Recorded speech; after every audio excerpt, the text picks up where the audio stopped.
اللهم اشرح لي صدري ويسر لي أمري واحلل عقدة من لساني. اللهم وفقنا لما تحبه وترضاه في كل الشؤون. لا إله إلا أنت يا رب العالمين. Comment être un bon musulman? كيف أكون مسلما جيدا؟ وكيف أكون مسلما يصل إلى الجنة بإذن الله تعالى؟ هو عنوان المحاضرة التي سأتناولها معكم اليوم بإذن الله عز وجل.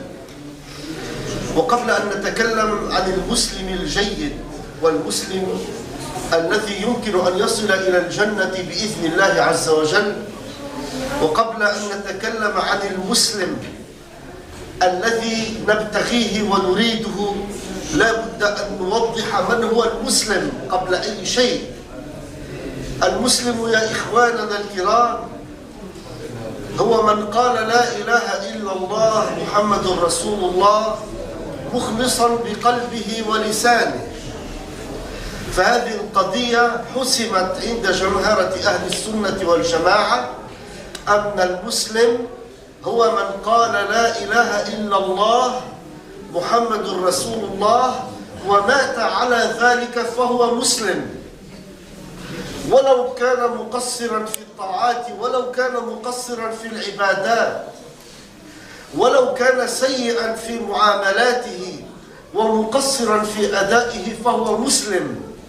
ربما هو مسلم سيء، وربما هو مسلم سيكون في نار جهنم قبل أن يدخل الجنة، ولكن طالما مات على عقيدة التوحيد، على كلمة لا إله إلا الله محمد رسول الله، فهو مسلم. وهذه القضية عليها شبه إجماع عند أهل السنة والجماعة، ما عدا بعض الحنابلة الذين يرون بأن تارك الصلاة غير مسلم، بعض الحنابلة. أما جمهرة أهل السنة والجماعة فهم يرون أن تارك الصلاة كسلا غير جحود بها، ومن غير جحود بها فهو مسلم وإن كان سيئا ومقصرا، وإن مات على عقيدة لا إله إلا الله محمد رسول الله فسيصل إلى الجنة ولو عذب في نار جهنم على ما قام به. وطبعا هذا تعريف المسلم أنا لم آتي به من عندي، إنما هو الأحناف والشافعية والمالكية والحنابلة وجمهور الصحابة والتابعين، وهي مصداقا لقول رسول الله صلى الله عليه وسلم من قال لا إله إلا الله دخل الجنة، ومصداقا لقوله صلى الله عليه وسلم عندما قال هذا الكلام والصحابة ما أحبوا أن ينشروا هذا الكلام خوفا من أن يتكل الناس على قول لا إله إلا الله، ومن ثم قالوا هذا الكلام بعد وفاة رسول الله صلى الله عليه وسلم. لذلك المسلم هو من قال لا إله إلا الله مخلصا بقلبه ولسانه، والمسلم هو الذي عنده لا إله إلا الله ولا يخالفها، أي في أركان الإيمان، يعني الإيمان بالله وملائكته وكتبه ورسله واليوم الآخر والقدر خيره وشره.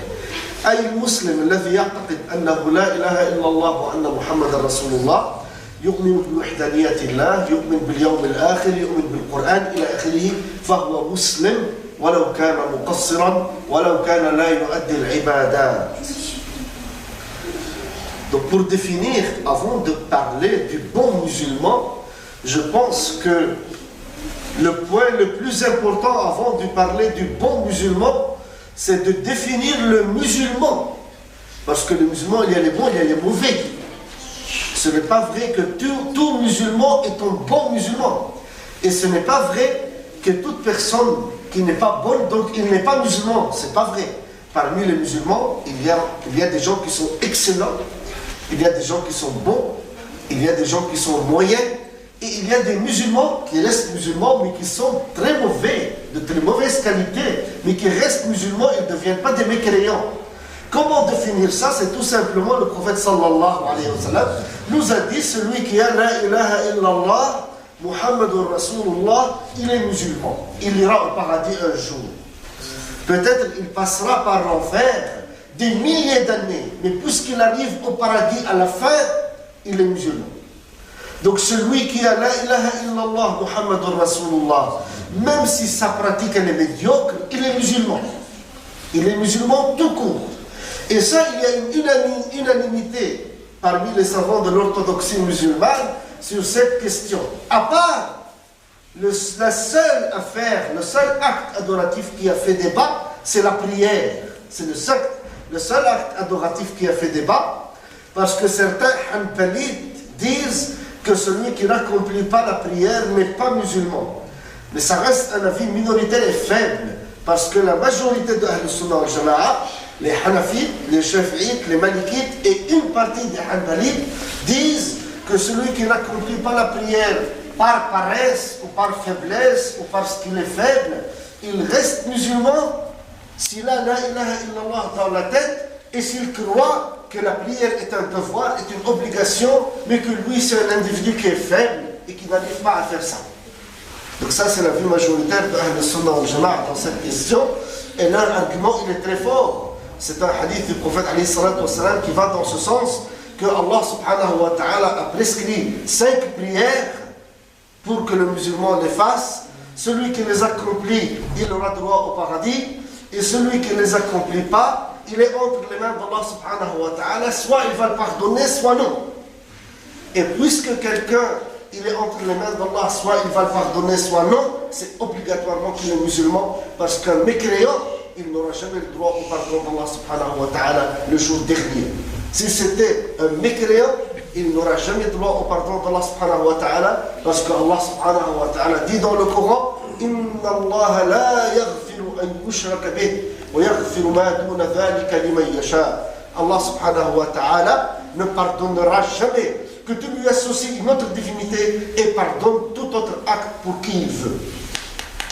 Donc, Inch'Allah ta'ala, le musulman, pour définir le musulman, c'est celui qui a la ilaha illallah dans la tête, c'est celui qui croit à l'unicité d'Allah, qu'il y a un jour dernier, qu'il y a les anges, qu'il y a la tombe, qu'il y a la mort, le jour dernier on est entre les mains d'Allah, qu'il y a le paradis, qu'il y a l'enfer. Toutes ces idées de notre foi, de notre croyance, l'individu qui ne met pas ça en cause, qui ne nie pas ça et qui croit au Coran, donc tout ça c'est le sens de la ilaha illallah Muhammadur Rasulullah. Mais est-ce qu'il suffit d'être un musulman? C'est ça la question. Parce que le musulman, à quoi il a droit? Le musulman, si c'est un mauvais musulman, et nous on aime être des bons musulmans, le mauvais musulman, il arrivera au paradis un jour, et la clé c'est la ilaha illallah. Mais il peut passer des années ou des centaines ou des milliers d'années dans l'enfer avec ce qu'il a fait comme acte. C'est ça la question. Parce que parfois des musulmans te disent, mais moi, alhamdoulilah, avec la ilaha illallah, je vais arriver un jour au paradis. C'est vrai. Ça c'est vrai si vraiment il a la ilaha illallah. Mais qui parmi nous peut tolérer la souffrance avec le feu ici dans la vie du bas, même 5 minutes, même 10 minutes, c'est énorme.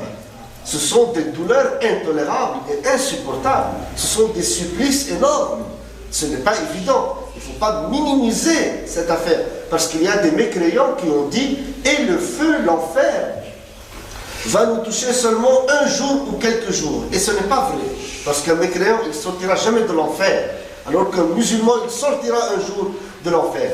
Mais la question qui se pose, que l'enfer, même passer quelques secondes dans l'enfer, est une catastrophe. C'est-à-dire que c'est quelque chose de très difficile d'être un mauvais musulman et de passer par l'enfer. Et si vous voulez que je vous fasse la comparaison, le jour dernier, Allah subhanahu wa ta'ala ramène l'individu le plus triste dans le monde. Et l'individu qui a eu le plus de plaisir dans le monde. Pour l'individu le plus triste, il va lui faire sentir le paradis. Et dans ce cas-là, qu'est-ce qu'il va dire? Il va dire, je jure au nom d'Allah que je n'ai jamais goûté une tristesse. Il oublie toutes les tristesses qu'il a vues dans cette terre et tous les malheurs qu'il a vécus sur cette terre quand il goûte à l'odeur du paradis. Alors que l'individu qui a eu tous les désirs et tous les plaisirs sur cette terre, quand il voit l'enfer, quand il touche une seconde à l'enfer, il va jurer au nom d'Allah subhanahu wa ta'ala qu'il n'a jamais vu le bonheur durant sa vie. Donc, quelques secondes dans le paradis te font oublier tout malheur. Et quelques instants dans l'enfer te font oublier tout bonheur et tout plaisir, tout désir. ولذلك يوم القيامة عندما يؤتى بأتعس الناس وعندما يرى الجنة يقول والله ما رأيت التعاسة والشقاء قط. وعندما يؤتى بأكثر إنسان تلذذ في هذه الدنيا وعاش في الملذات وفي الشهوات، فعندما يؤتى به إلى نار جهنم ولو للحظات فهو يقول والله ما رأيت السعادة قط. لذلك الإنسان الذي يصل إلى نار جهنم ولو لفترات بسيطة فهذه خسارة كبيرة. لذلك لا بد علينا أن نسعى لأن نكون مسلمين جيدين صادقين طاهرين حتى نصل إلى الجنة من غير أن نمر في نار جهنم بإذن الله. وفي ذلك يقول الله تبارك وتعالى فمن زحزح عن النار وأدخل الجنة فقد فاز. إذا الهدف للمسلم ليس الوصول إلى الجنة فقط بعد أن يمر في سنوات أو مئات السنوات في نار جهنم، إنما هدف المسلم أن يصل إلى الجنة من دون أن يمر في نار جهنم بإذن الله عز وجل. لذلك وهذا عليه أن يكون مسلما جيدا طيبا حتى يستطيع أن يصل إلى هذا الأمر برحمة الله تبارك وتعالى. لن أطيل عليكم في هذه المحاضرة، ولكن المسلم الجيد، أنا أتذكر قول الإمام الشهيد حسن البنا رحمه الله عندما قال نريد الفرد المسلم ونريد العائلة المسلمة ونريد المجتمع المسلم. هذه الحقيقة، الفرد المسلم، العائلة المسلمة، والمجتمع المسلم. وهذا هو المسلم الجيد. هو المسلم الجيد على المستوى الفردي، يعني على المستوى الشخصي، وهو المسلم الجيد على مستوى العائلة والأهل، وهو المسلم الجيد على مستوى المجتمع. هذا هو المسلم الجيد، وهذا المسلم الناجح، وهذا هو المسلم الذي نبتغي أن نصل إليه حتى يكون خليفة رسول الله صلى الله عليه وسلم في هذه الأرض. المسلم يا إخواني الكرام مع نفسه أولا، يعني المسلم كفرد في علاقته مع الله عز وجل وعلى المستوى الفردي. نحن ماذا نريد من هذا المسلم؟ يعني أنا في هذا الموقع حتى لا أطيل عليكم أتذكر سؤال سأله الصحابة رضوان الله عليهم لرسول الله صلى الله عليه وسلم، وهو سؤال جميل، سؤال جميل يلخص حالة المسلم كيف يجب أن يكون على مستوى الفرد. عندما قالوا يعني من أحب الناس إليك يا رسول الله، أو من أقرب الناس إليك يا رسول الله، من منا يعني من الصحابة أقرب الناس إليك أو أحب الناس إليك؟ فالرسول عليه الصلاة والسلام قال أحاسنهم أخلاقا، أحاسنكم أخلاقا. والسؤال الثاني سؤال جميل، قالوا ومن أكيسنا؟ من أكيسنا أي من أذكانا، من أكثرنا فطنة يا رسول الله؟ السؤال الأول من أحبنا إليك ومن أقربنا إليك، فالرسول صلى الله عليه وسلم قال لهم أحاسنكم أخلاقا أو أحسنكم خلقا. قال ومن أكيسنا من الكياسة من الذكاء والفطنة؟ قال أكثركم ذكرا للموت، أكثركم ذكرا للموت. يعني تخيلوا كيف لخص رسول الله صلى الله عليه وسلم حال المسلم القريب منه، أي القريب من الله عز وجل. إذا هو المسلم الخلوق الذي عنده الخلق الطيب والاستقامة الطيبة والأخلاق الحميدة. والمسلم الفطن الذكي هو الذي يتذكر الموت. ولماذا يتذكر الموت؟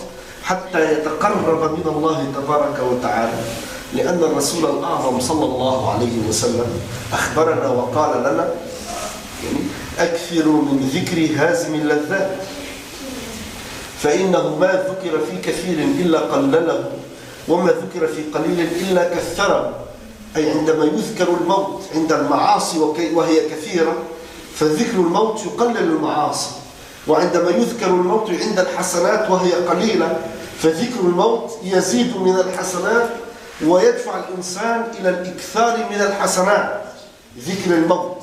وبالتالي الذي يكثر من ذكر الموت يكون قريبا من الله تبارك وتعالى. أما الأخلاق الحسنة فنحن تناولنا هذا الموضوع في المسجد يعني في عدد كبير من المرات، وكونوا على ثقة أن الرسول صلى الله عليه وسلم أخبرنا أن أقرب الناس منه يوم القيامة هم أحاسن الناس أخلاقا. أقرب الناس والناس القريبين، يعني الحلقة الضيقة لرسول الله صلى الله عليه وسلم، الحلقة يوم القيامة هم أحسن الناس أخلاقا وأميز الناس خلقا. لذلك قضية الأخلاق عند الإنسان المسلم يجب أن تكون قضية مبدئية، ويجب أن تكون قضية مركزة ومهمة، وسأتكلم في تفاصيلها عندما أتكلم عن علاقة المسلم مع المجتمع إن شاء الله تعالى. Donc, je veux dire que, Inch'Allah Ta'ala, pour être un bon musulman, parce que c'est ce qu'on vise, Inch'Allah Ta'ala, ne pas passer par l'enfer, je vais essayer de me limiter à ce que notre imam Hassan al-Banna, le martyr, nous a dit. Qu'est-ce qu'on veut? On veut l'individu musulman, la famille musulmane et la société musulmane. Et c'est pour cela, pour résumer clairement, le bon musulman, c'est un bon musulman sur le plan individuel, sur le plan familial et sur le plan social. C'est pour vous faciliter un peu la tâche, pour que ça soit bien hiérarchisé dans votre tête. Donc un bon musulman sur le plan individuel, sur le plan familial et sur le plan social. Sur le plan individuel, on peut parler 3-4 heures. Si vous voulez, il y a beaucoup de qualités sur le plan individuel. Moi, je vais me limiter à une question que les compagnons ont posée au prophète sallallahu alayhi wa sallam. Ils ont posé une question en disant: ô cher prophète, qui sont les plus aimés par toi parmi nous? Ou qui sont les plus proches parmi nous par rapport à toi?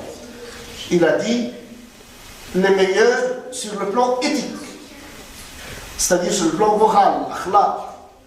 Les meilleurs parmi vous et les plus proches parmi vous, ce sont les gens qui sont les meilleurs sur le plan éthique et moral. Donc c'est pour vous dire que le bon musulman sur le plan individuel, ou le meilleur, c'est celui qui est le meilleur sur le plan éthique et moral.